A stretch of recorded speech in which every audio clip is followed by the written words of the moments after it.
Hey, howdy and happy day. The world, it is messed up. It is a messed up place. The truckers in Canada, now in many other countries around the world also, but particularly now for this conversation in Canada. Those truckers, hey, they're making a lot of noise, honk, honk, and all that stuff, but they're not doing anything bad, right? Oh, hold it, they're doing something bad. So said a lady that I spoke to just yesterday. She said they're hurting us, they're hurting the supply chain, and how dare they and the police need to go in and remove them.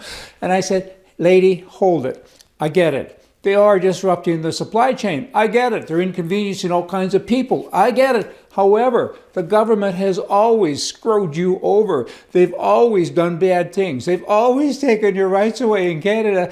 But there was no recourse. There was nothing to do. It can only continue. It's a slippery slope, and it continues to slide down that slope. Whereas with the truckers, it's kind of a one-time thing, right? They're making a statement, but in addition to the statement, they actually have a solution. Things are actually changing. Several provinces have dropped mandates. The truckers are not getting credit for it, but hey, credit is due. It's happening. Finally, people have a voice. Big diesel trucks. I understand that it might be annoying to some people who live close, but finally something is happening. Hey, I'm not in favor of it, and how dare they do that? They're doing it for you. You Canadian citizens, many of you are turning on the truckers. You should not. You should think about it before you do. At least get all the information and think. It's a rarity, but it can happen sometimes. But what it is, you have to think about the changes that will come because of it. Government found out for the first time in a long time that there's pushback from the citizenry. Oops, now what do we do, right? And I hope the truckers keep on. They've had the money frozen. They've had the money taken away, and they're now using cryptocurrency. There's a lot of things going on. You gotta applaud these guys. Is there a little bit of pain for us, for the people, for the humanoids? Sure there is. But hey, you want gain, you gotta have pain a little bit of the time, right? And that's what's going on in Canada. In addition to this messed up world, let me give you another example. I get letters from people in the government, and government agencies, and particularly health places. They want money. They always want money. They want donations. They take all their money, but they want donations to their charity. And many of them, the women, they have women names like Penny or Valerie, and they sign under the name she, her, hers. You're kidding me. What is that? I looked it up. I guess it's gender confusion. I don't know what it is. It's a new pronoun. It's a statement. What kind of a dumb statement is that? I understand, Heather. You got a woman's name, Heather. You have a woman's voice, Heather. You're telling me you're a woman? Get over yourself. But the real scary thing is I had one woman write me from a co-op, a student co-op, and she said, would you hire some of our people? I wrote her back and I said, I'm worried about this. You got socialists in training. You got wackos like you teaching all these people that they're no longer Mr., Miss, and Mrs., I guess. And now they're all these funny kind of names. And you want me to hire them? I don't think so. A messed up world. Okay, the Prime Minister in Canada, he's really the prime mistake, but he's an interesting guy because he hates Canada, he hates Canadians, he's trying hard to change everything about the entire nation when in fact Canadians should just change prime ministers.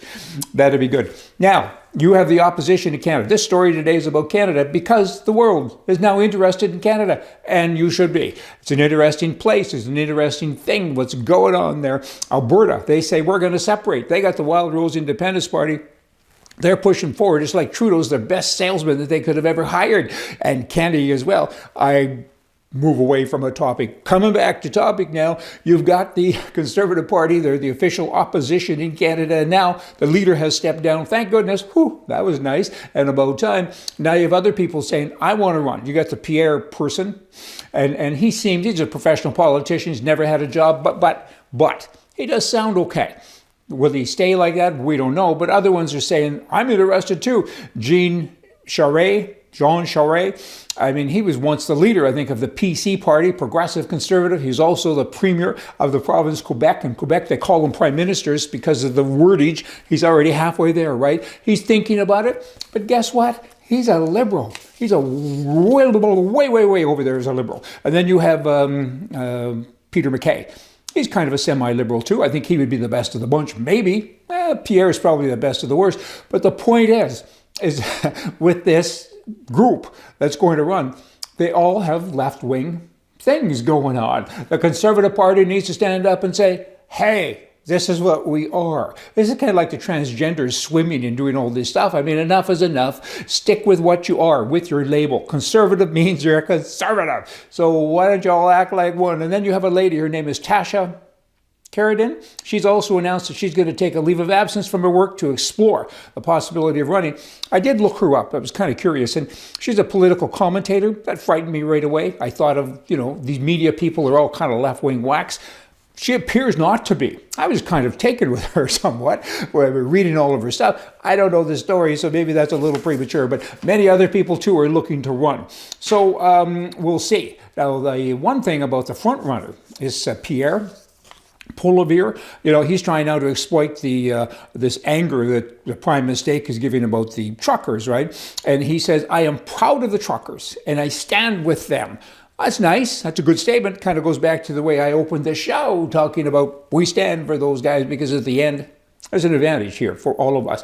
However, that statement that he made, it's in sharp and stark contrast to his position during the 2020, that's only 2 years ago, Indian rail blockades, when he said that the protests take away the freedom of other people to move their goods and themselves. So now it's okay, but it wasn't okay then. So you know what, Pierre, you're kind of a politician. Hey, I got more, but I'm not going to say anymore today. The trucker stuff's kind of got me revved up, because while I get all of the different sides, it's time. There's so many grievances in Canada. The Canadian government has stripped the power away from the people. It's a socialist country.